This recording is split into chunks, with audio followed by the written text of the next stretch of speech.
नगे च सुरेन्द्रे च कौशिके पाद संस्पृशि निर्विशेष मनस्काय श्री वीरस्वामिने नमः। आयारो आगम में कहा गया है, एस वीरे पसंसी, आज्ञा का पालन करने वाला यह वीर प्रशंसित होता है। जो आज्ञा में नहीं चलता वह निर्धन होता है और वह अपनी अच्छी प्रस्तुति करने में भी ग्लानि का अनुभव कर सकता है। जो आज्ञा तीर्थंकर की आज्ञा में वर्तमान है वह वसुमान है, धनवान है, चरित्र संपन्न है और वह अपना प्रतिपादन करता है। शुद्ध मार्ग, अपरिग्रह का मार्ग वह बता देता है, बता सकता है। तो जो शुद्ध आचार है, जहाँ तीर्थंकर की आज्ञा है वह सही मार्ग है। हम ज्ञान को भी महत्व दें और आचार को भी महत्व दें। दोनों एक दूसरे के पूरक हैं। कोरा ज्ञान है और आचार नहीं है तो भी कमी है। ऊपरी रूप में आचार है पर पता नहीं, सम्यक ज्ञान नहीं है तो भी कमी है। तो ज्ञान और आचार इन दोनों की संयुति होती है तो एक दृष्टि से परिपूर्णता आ सकती है। यह जो आज्ञा की बात है तो पहले तीर्थंकर की क्या आज्ञा है उसका ज्ञान हो। धर्म क्या है, अहिंसा क्या है, इन चीज़ों का ज्ञान हो। सत्य, अचौर्य, ब्रह्मचर्य, अपरिग्रह ज्ञान और फिर इनका आचरण होता है तो सम्यक परिपालन और सम्यक ज्ञान दोनों का योग होने से परिपूर्णता की स्थिति बन सकती है। अब ज्ञान है और आचार नहीं है, ज्ञान है पर आचार नहीं है, वह पंगु आदमी की तरह है। ज्ञान नहीं फिर भी आचार है, वह अंधे आदमी की तरह है। एक जंगल में एक अंधा आदमी भी पहुंच गया, किसी ने छोड़ दिया जो भी, और एक पंगु आदमी भी, उसको भी किसी ने वहाँ जंगल में छोड़ दिया। तो अंधे के पास आँख नहीं तो दिखता नहीं, ज्ञान नहीं होता क्या है, पर पैरों में चलने की क्षमता है। पंगु आदमी को दिखता सब कुछ है आसपास क्या है, पर चलने की क्षमता नहीं है। एक बार जंगल में आग लग गई, दावानल लग गया। अब अंधे आदमी को तो दिखता नहीं कि किधर जाना, बचाव के लिए किधर जाना, इसलिए वह जा नहीं पा रहा है। पंगु आदमी को दिखता है कि इधर से आग आ रही है तो इधर जाना चाहिए, पर चल नहीं सकता। दोनों के सामने कमी है। दोनों आसपास थे, आवाज की एक दूसरे को। तो पंगु बोला कि मुझे दिखाई दे रहा है किधर से आग आ रही है, पर मैं तो पंगु हूँ, चल नहीं पाता। तो अंधा बोला, भाई चलने की क्षमता तो मेरे में है, पर दिखता नहीं किधर जाना है। तो दोनों ने समझौता किया कि अंधे के कंधों पर पंगु बैठ गया कि भाई पंगु आदमी बताता रहे किधर चलना है और अंधा आदमी तेज गति से चलता रहे। तो दोनों में समझौता हुआ, अंधे के कंधों पर पंगु बैठ गया, पंगु रास्ता बताता गया और अंधा दौड़ता गया। थोड़ी देर में जंगल की सीमा को पार कर दिया और सुरक्षित स्थान में पहुंच गए। यह ज्ञान और आचार का समझौता। ज्ञान विहीनता अंधापन है, आचार विहीनता पंगुपन है। तो आदमी में ज्ञान और आचार दोनों का योग हो जाए। केवल मात्र ज्ञान ही ज्ञान, ज्ञान ही ज्ञान करो, ज्ञानवादी बस ज्ञान करते रहो। एक चिंतन यह भी हो सकता है कि ज्ञान ज्ञान करते रहो, मुक्ति मिल जाएगी। कोई क्रियावाद, क्रिया आचरण करते रहो, कभी मुक्ति मिल जाएगी। जैन दर्शन कहता है ज्ञान क्रियाभ्याम मोक्ष है। ज्ञान और क्रिया दोनों का योग होने पर मोक्ष हो सकेगा। हालांकि कई बातें सापेक्ष हो सकती है। सापेक्ष कैसे? अब जैसे एक बात यह है, पद्मम नानम तो दया, यानी ज्ञान फिर आचार। तो इस पर हम ध्यान दें कि दोनों जरूरी क्यों है। ज्ञान और आचार जरूरी इसलिए है कि अहिंसा, तो अहिंसा को मैं जानूंगा अहिंसा क्या चीज़ है, तो अहिंसा का पालन कर सकूंगा। साधुपना क्या है, इसको मैं समझ लूँगा या समझा तो आदमी पालन कर सकता है। तो इसलिए ज्ञान होना जरूरी है कि जो साधना भी करनी है उस साधना का ज्ञान तो करना होगा ना। उसका श्रावक के 12 व्रत को पहले जान ले तो उनको ग्रहण करके पालन कर सकेगा। 12 व्रतों को जानता ही नहीं है कौन से 12 व्रत हैं, तो वो फिर 12 व्रत का कितना क्या पालन कर पाएगा और कैसे ग्रहण कर पाएगा। तो यों हम चिंतन करें तो ज्ञान कितना जरूरी है कि जो आचार पालना है उसका तो ज्ञान करना जरूरी है ना।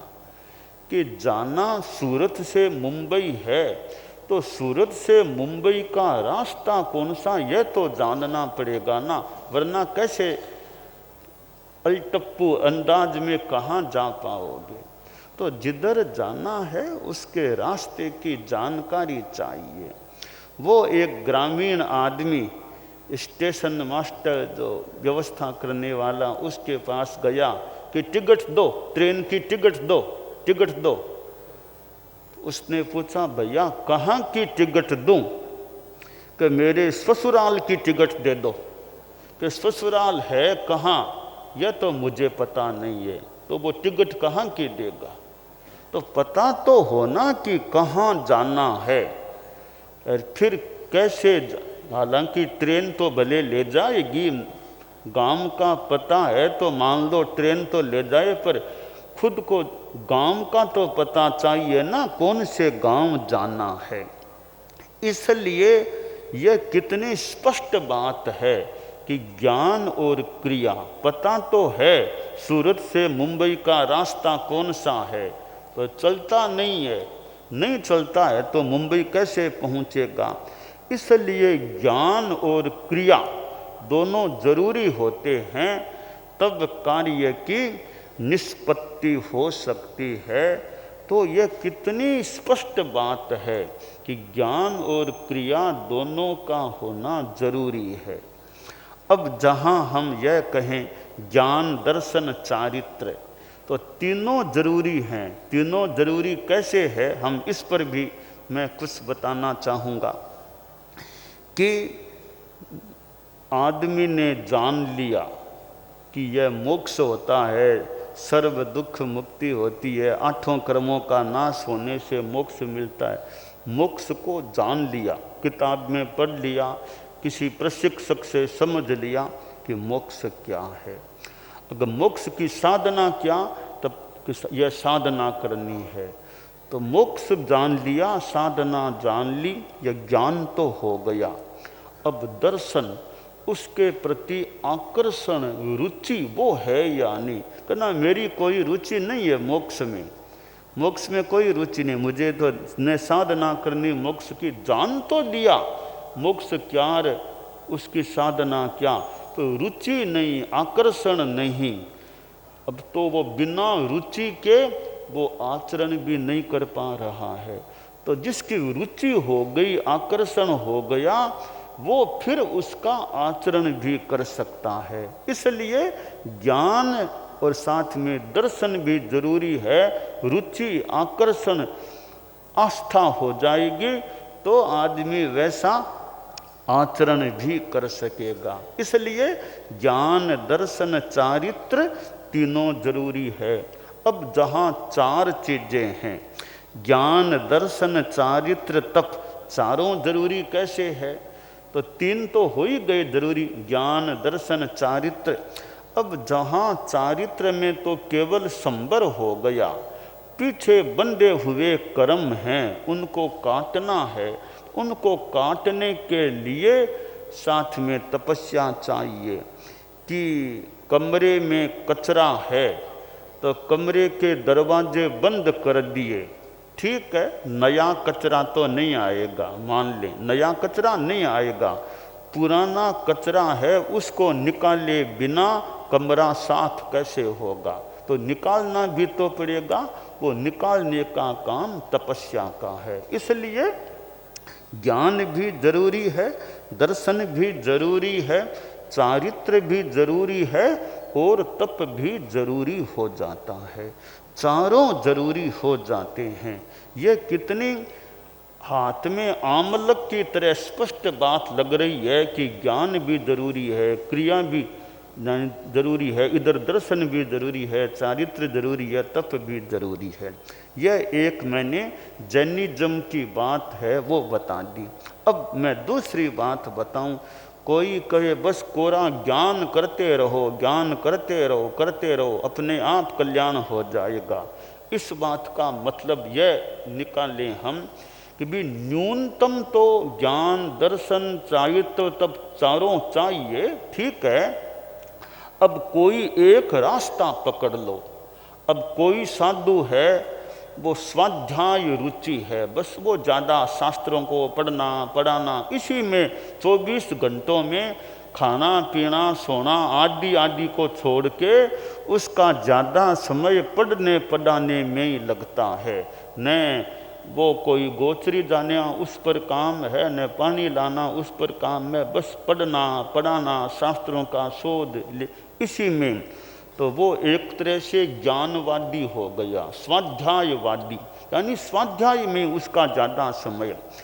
अब एक साधु है कि उसको स्वाध्याय में इतना नहीं है, सामान्य ठीक है, ज्ञान तत्व ज्ञान सामान्य सम्यक दर्शन वो सब है, पर वो और ज़्यादा शास्त्रों को पढ़ना पढ़ाना उसके न वश की बात है, न इतनी उर्मा है, इतनी प्रतिभा है।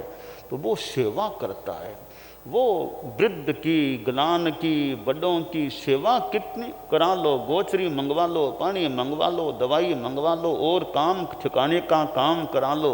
अच्छा युक्त पुष्ट शरीर है, नजर न लगे, खूब काम करता है, वह सेवावादी सेवाकारी साधु है, ज्ञान में इसका इतना क्षयोपम विकास नहीं है। एक साधु तपोवादी वो के भी स्वाध्याय में भी मेरा नहीं है और सेवा भी कर सकूं इतनी क्षमता शरीर में नहीं है, मैं तो तपस्या करूंगा, तेले तेले पालना करूंगा, चोले चोले पालना करूंगा, मांस खमन कर दूंगा, बस तपस्या ही करूंगा, बाकी नवकार मंत्र का जप करता रहूंगा, तो वो तपोवादी हो गया।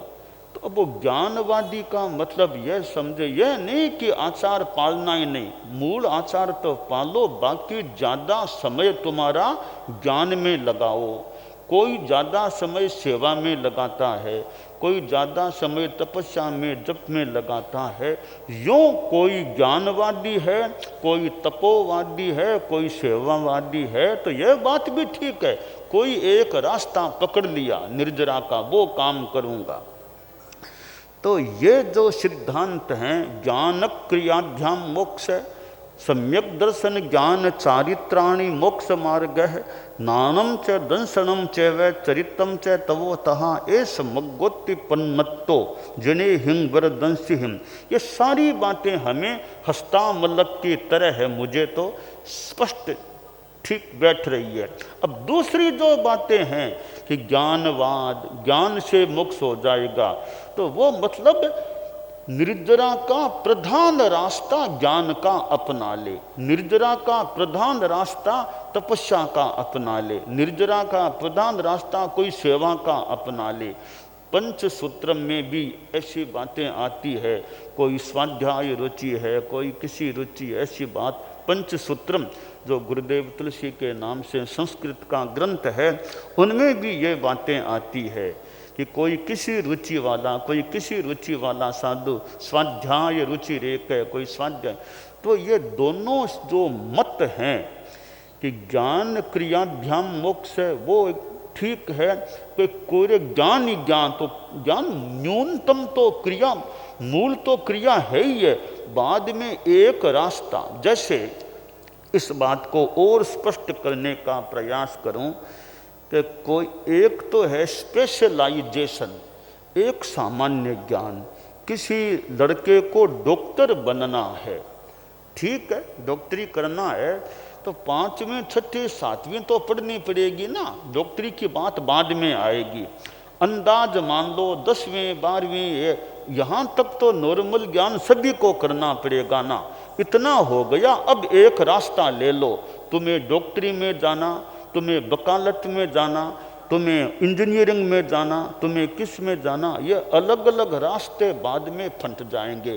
तो न्यूनतम 10वीं 12वीं न्यूनतम है, वो तो हर विद्यार्थी को पढ़ना पड़ेगा। फिर कोई टीचर बनना हो तो उसमें बीएड वगैरह में चले जाओ, तो न्यूनतम सबका हो जाए, बाद में स्पेशलाइजेशन। डॉक्टरी में भी सामान्य डॉक्टरी जान ली, अब कोई आँख का डॉक्टर मान लो, कोई हार्ट का स्पेशलिस्ट बन गया, कोई किडनी का, कोई डायबिटीज का, बाद में अलग अलग विशेष अध्ययन कर लिया। तो इसी तरह सामान्य रूपेण ज्ञान क्रिया दोनों, बाद में कोई एक रास्ता ले लो, मुझे ज्ञान स्वाध्याय में ज़्यादा समय लगाना, मुझे तपस्या में जप में ज़्यादा रहना, मुझे सेवा में ज़्यादा समय लगाना। तो ये जो अन्य सिद्धांत कोई हो कि ज्ञानवाद, क्रियावाद, इनकी यह अपेक्षा हो कि वो प्रधानता फिर एक न्यूनतम करके प्रधानता किसी एक मार्ग को देकर के उस पर चलने का प्रयास करते हैं। तो इस अपेक्षा से उनकी बात भी संभवतः हमें मान्य हो सकती है। ठीक है, स्पेशलाइजेशन किसी एक में भले कर लो, कोई दिक्कत नहीं, वो तुम्हारे निर्जरा का एक मुख्य रास्ता बन सकेगा, पर न्यूनतम मूल आचार तो चाहिए ही चाहिए। तो यूं अनेक जो दर्शन की बातें हैं, हम उनको नयवाद से समझने की चेष्टा करें, अनेकांतवाद से समझने की चेष्टा करें कि कौन सी बात किस अपेक्षा से ठीक हो सकती है, किसी समय किसी परिप्रेक्ष्य में किसने क्या कहा है, कहने के पीछे दृष्टिकोण क्या है, वो दृष्टिकोण समझ में आ जाए, पकड़ में आ जाए। हो सकता है कहीं कहीं मतभेद भी हो, कहीं कहीं मतभेद भी कि यह बात हमें मान्य नहीं है, ऐसा भी हो सकता है। कई बातें नयवाद से समझने से उनमें हमारी सम्मति भी हो सकती है। तो यहाँ आयारों में कहा गया, एस बीरे पसंसिए, जो तीर्थंकर की आज्ञा में चलने वाला है, अपनी बात वो बेबाक बिना ग्लानि के बताने वाला हो सकता है।